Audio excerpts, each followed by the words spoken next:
Nous avons donc avec nous en visuel Sandrine Cabana-Degani. Elle est directrice générale de Piétons Québec. Comment ça va, Madame Degani? Bonjour, ça va bien vous? Oui, moi, ça va toujours bien, même quand ça va mal. Et là, vous nous apportez des suggestions sur la vitesse. On pourrait faire en sorte de diminuer des zones scolaires la vitesse jusqu'à 30 km à l'heure et la population du Québec accepterait cette réduction de vitesse. En fait, ce qu'on a fait, c'est que dans le cadre de la consultation particulière du projet de loi 48 qui est actuellement à l'étude là, au gouvernement du Québec, on a proposé de limiter la vitesse de par défaut en milieu urbain à 30 km heure, ce qui fait en sorte que là où il n'y a pas de panneau, c'est 30 km heure, mais si les municipalités veulent afficher des vitesses différentes, c'est possible. Euh, Quand on a présenté ça aux parlementaires, il y a eu des questionnements sur l'acceptabilité sociale, notamment d'une telle mesure. Donc, on est allé sonder la population. C'est la firme Léger qui a effectué un sondage au mois de février dernier. On a posé la question pour la population et les répondants, là, quelle était la vitesse acceptable pour les rues où circulent des enfants?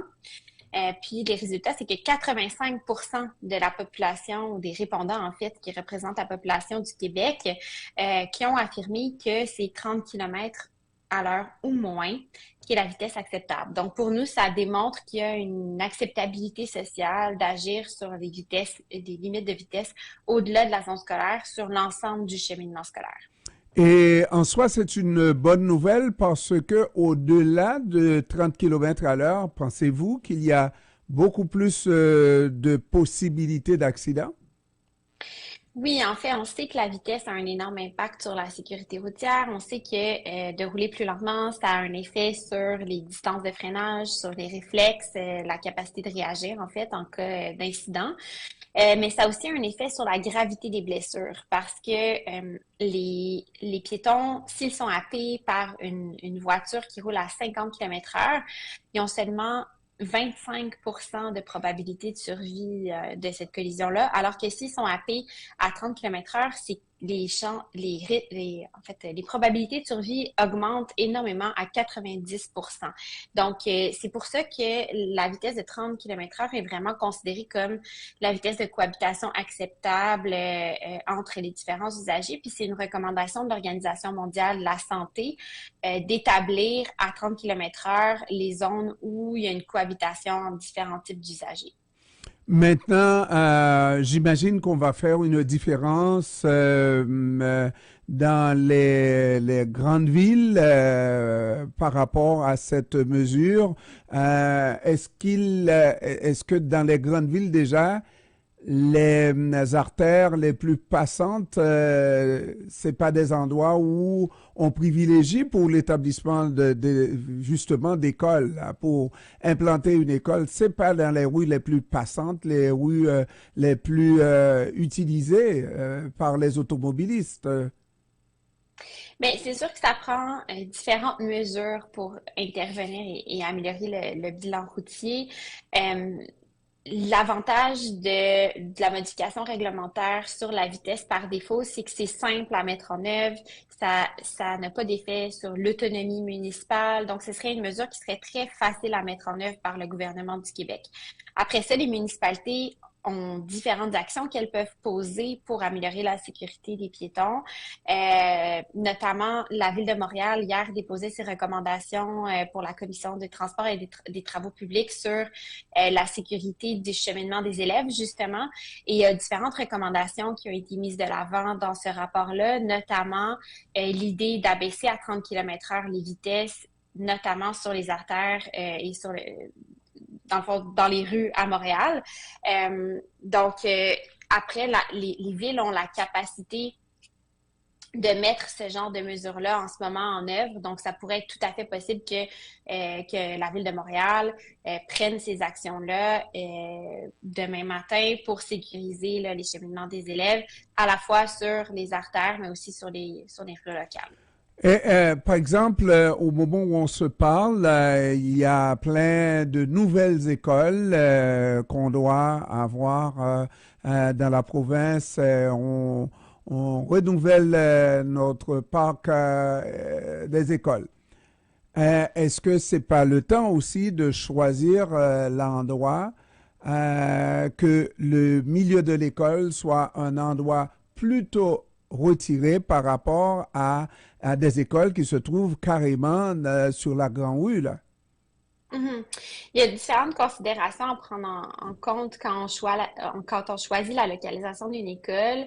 Une chose est sûre, c'est qu'on doit s'assurer que l'école soit à proximité des milieux de vie, parce que si on veut avoir un cercle vertueux des déplacements vers l'école sécuritaire, ben, il faut que la majorité des enfants puissent se rendre à pied vers l'école pour éviter les déplacements en voiture autour de l'école qui créent de l'insécurité routière, qui fait en sorte que davantage d'enfants vont se rendre en voiture à l'école et ça va créer de l'insécurité routière. Donc, vous voyez un peu le cercle vicieux que ça peut créer.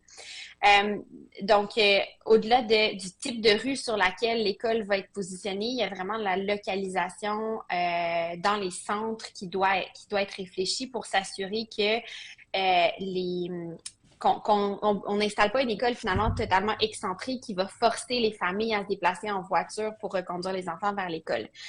L'autre chose, c'est que vous parlez de la localisation de l'école sur les artères.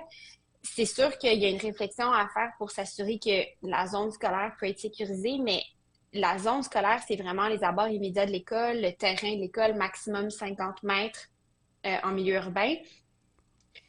Mais on sait que dans les dernières années, 95% des décès piétons d'enfants et 86% des blessures d'enfants piétons surviennent en dehors des environnements scolaires. Donc, c'est pour ça qu'on doit agir sur l'ensemble du cheminement parce que les enfants ne se téléportent pas devant l'école. Ils doivent se rendre de la maison vers l'école et s'y rendre en sécurité. Donc, c'est un peu là nos recommandations, c'est d'intervenir au-delà des abords immédiats de l'école pour vraiment s'assurer que les enfants puissent se déplacer en toute sécurité vers l'école. Et là, maintenant, ce que vous avez là, c'est une étude, c'est un sondage et vous allez présenter ce sondage-là. Vous l'avez déjà fait peut-être à qui de droit comme suggestion et pas plus, c'est ça? Ben, en fait, ce qu'on pense, c'est que ce sondage-là répond à la question de s'il y a de l'acceptabilité sociale pour agir. Donc, on espère que les parlementaires vont être sensibles aux résultats qui sont quand même assez convaincants de ce sondage-là, puis ouverts à apporter des modifications au projet de loi afin de le bonifier puis d'assurer la sécurité de l'ensemble des enfants qui se déplacent sur nos rues. Et assez bizarrement, ce sondage arrive au moment où le projet de loi est à l'étude, n'est-ce pas? Comme quoi, hein? L'organisation a tout fait de la bonne manière, n'est-ce pas? Et s'ils ne font pas ce qu'ils ont à faire, les élus, n'est-ce pas? C'est pas de votre faute, pas de la faute de votre organisation, pas vrai? Ben, nous, on fait ce qu'on peut pour amener des propositions, pour nourrir la réflexion, pour amener des données. Ensuite, c'est sûr que c'est pas nous qui sommes assis dans la chaise des parlementaires. Ouais. Et j'aime bien la chaise des parlementaires. On a déjà vu une chaise au Parlement, hein? Parce que, oui, lorsque vous prenez des décisions, vous les prenez pour tout le monde, mais pour les enfants aussi, pas vrai? Oui, tout à fait. De plus en plus, il y a des municipalités qui ont instauré cette idée-là d'avoir une chaise des générations autour de la table pour se rappeler pour qui on prend les décisions. C'est une idée intéressante qui pourrait peut-être être répliquée également là, à l'Assemblée nationale, Ah, effectivement. absolument. Sandrine Cabana-Deganey, je vous remercie. Vous êtes directrice générale de Piéton Québec. Je vous remercie d'avoir pris du temps de nous parler cet après-midi. Merci beaucoup. Bonne soirée. À vous aussi. Au revoir. Au revoir.